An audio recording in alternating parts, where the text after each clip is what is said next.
Okay, let me break that one down. Let's look at the chord changes first. It's a B flat major to F major to C, C7 chord. So let's run through that.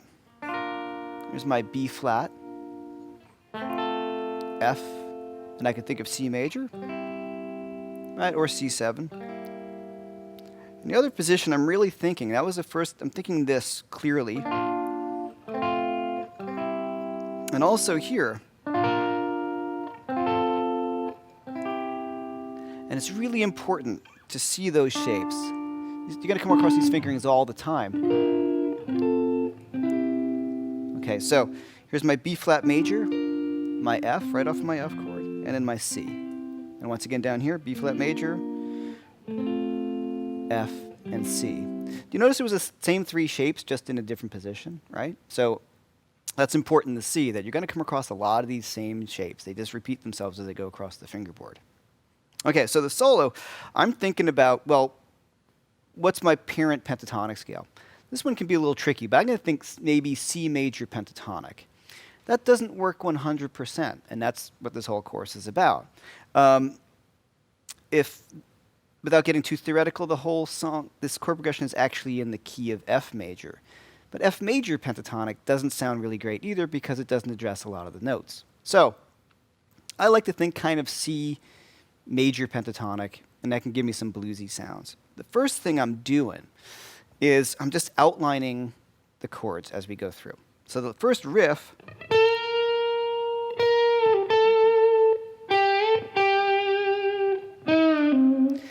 to be really without all the embellishments, the cool guitar stuff. So I'm just going through notes of the chords. So if we look, B flat, F, C. Right? So I'm just going right down.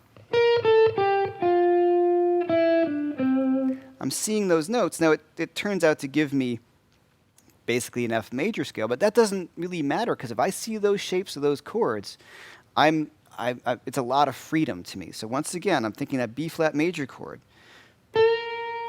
I'm targeting my B flat. It's a really strong note. Now I'm just releasing that bend. I'm playing the A note, which is in my F chord, then to the C. Okay? Then, and now I went kind of that bluesy thing I talked about, the pentatonic scale. I went up a C major triad, which is a pickup, because I'm still the C chord there. Okay, now I went like this, so what's cool about that B flat here, that C major triad's bringing me back to the B flat chord. And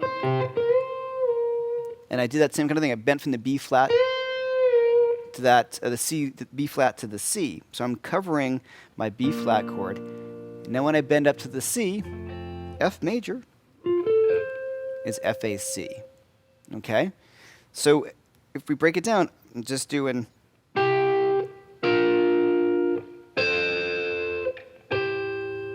triad, triad, triad. And I'm looking for those strong notes. In this case, the B flat to the C was really great for the B flat chord. And then the C sounds awesome on the F chord because it's in the chord. And I can hold that C as I do as the common tone going to the C chord when I get to that. Now, the next section where I kind of just go real bluesy, this is what BB does. And he isolates that little magic BB King box. And I've heard Joe Bonamassa's version of this, and BB does a version with John Mayer, and they all approach this end solo section the same way. So what's kind of cool about this is a C pentatonic, C major pentatonic, except you're going to replace the E a lot with the F note, which is going to cover the F note in my B flat chord, the F, of course, in the F chord, and I just don't really play the F on the C chord. So what's really fun is by just altering that one note of the scale, we're covering all of our chord progressions. So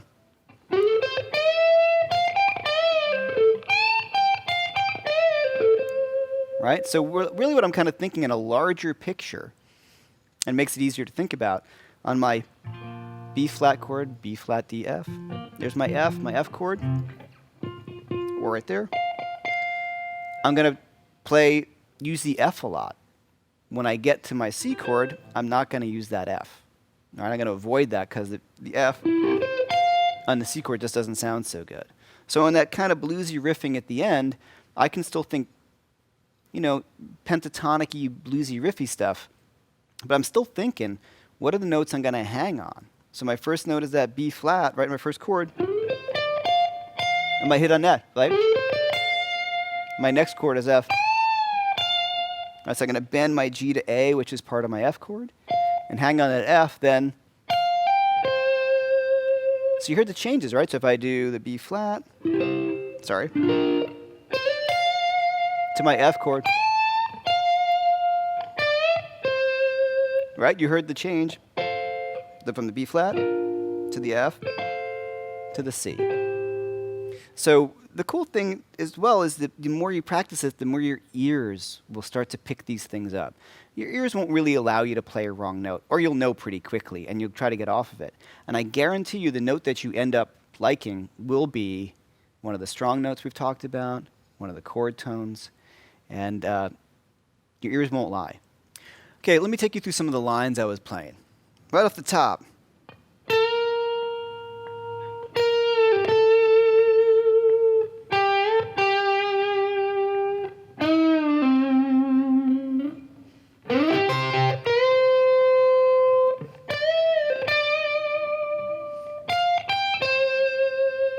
Right, so on those first section, as I discussed earlier, I'm really outlining those chord changes very clearly by hitting the notes of the triad and the strong notes. And when I go up to the top here, that's a really awesome one for all of the chords, actually, which is kind of nice. So I'm going to slide in from my C. Think of the C major pentatonic with that added F in there. So I'm going to slide up from G to A to the C. I'm going to bend my D. Then I'm going to get the F to the G, the D bend. And the reason why that one sounds really nice is it really can cover bow, bow, bow, bow, bow, or bow, bow, bow, bow, bow, right? So it covers all those chords really nicely. And that's what BB does primarily when he's soloing on this thing. Really plays off of that. And then the C is a really, really strong note on all this because it's the overall sound of the chord progression is C, but it's also in the F chord and the C chord. So I'm just going to be careful on the B flat chord. I can play the C, it'll work, but that's where I really want to get that F in there. And like I said earlier, that you really hear those changes. So then I'm going to extend that a bit too. Well, the B flat, I bent my G up a whole step to the A, and then to the B flat, a minor third. Really kind of classic blues lick that you hear BB, and I know Bonamassa does it on that version as well. So really staying with right in the same stuff we're talking about. And then ending on that G, so I can do like a, right, bring me right back down. So the B flat bend can cover my B flat chord, right? So I'm thinking up here, the B flat, to my F, to my C. And again, my nice C on the top here.